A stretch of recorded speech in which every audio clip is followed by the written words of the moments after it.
Hello, I'm Michael Elliott, and our next guest is Noble Ackerson, CEO of Lynxfit. Lynxfit is currently the #1 third-party publisher of Google Glass. Welcome, Noble. Glad to be here. So, Noble, tell us a little bit about your company. So we recognize that wearable devices help with fitness quite a bit in their unique use case. However, currently, in the fitness perspective, they're only tracking running, walking, and perhaps sleeping. That's not fitness to us. So we decided to create a solution to empower exercise content creators to leverage the 500 million plus wearable, head-mounted and wrist-worn devices out there. So it's a content publishing platform for wearables. So how do wearables relate to the Internet of Things, and how is your company really involved in IoT? So that's a very, very good question. So IoT is such a broad category. And from my viewpoint, an internet-connected thing that's either on my body or around me does definitely fall under that moniker. We look at the broader IoT category as an essential ecosystem to having our biometric and our motion while we're going through whatever fitness activities we're doing. We want that to communicate with other things that may give us a little bit more data or visualize or give us more information to help us perform better. So who would you like to do business within?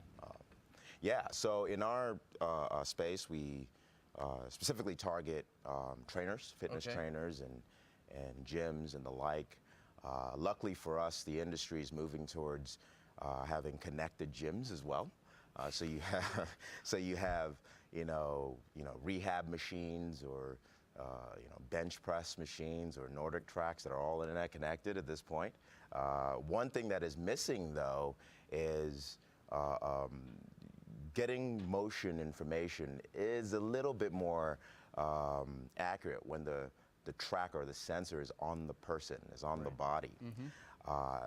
So having that talk to the stepping machine or what have you, and being able to understand how the person is moving gives you a little bit more context, gives your trainer a little bit more information as to how to get you to improve. To start to really look at the type of exercises you're doing, or more importantly, not doing. Exactly. Okay. I'll give you a specific example. If I'm on, in a spin class, for example, and I'm, organizing this spin class with my audience, I'm the trainer. I'm able, with our solution, to get information as to who's slacking. It's a dark class, as you probably know. They turn up the heat. I wonder what's going on in there. Exactly. And this trainer is sort of barking orders out. He or she is able to now get information as to who to help or focus on and help more. They're able to create the content, like stand up after 30 seconds, sit down after 30 seconds, and using the accelerometer that is available in most smartwatches today, the gyroscope that is available in most head-mounted displays today.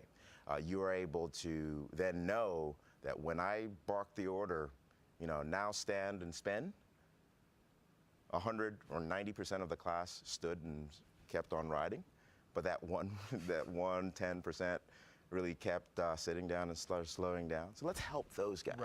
Right. So where do you see the wearables market for Internet of Things headed in 2015?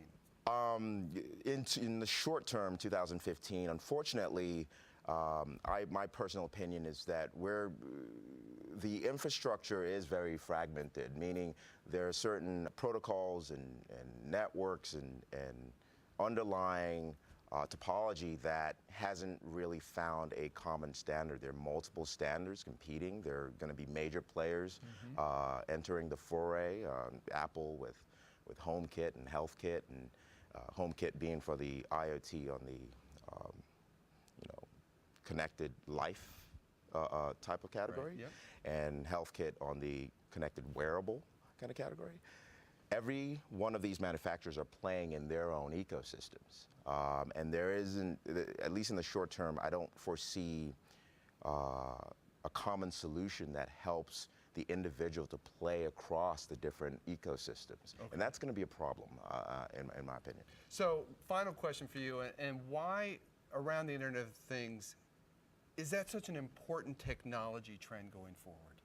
I believe so. I believe, despite the drawbacks that we currently have, it's very important because as humans, we want information now. We want information to help us be Great safer.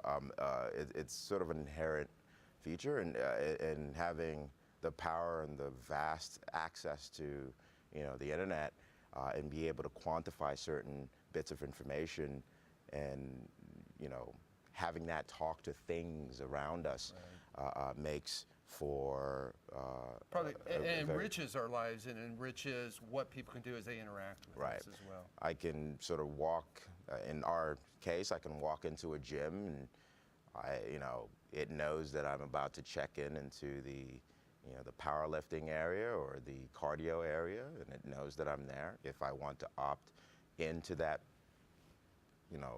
device, it knows what I can do, and our future is to help use the data out of all of these things around us and on us to better coach you and help you perform at your best.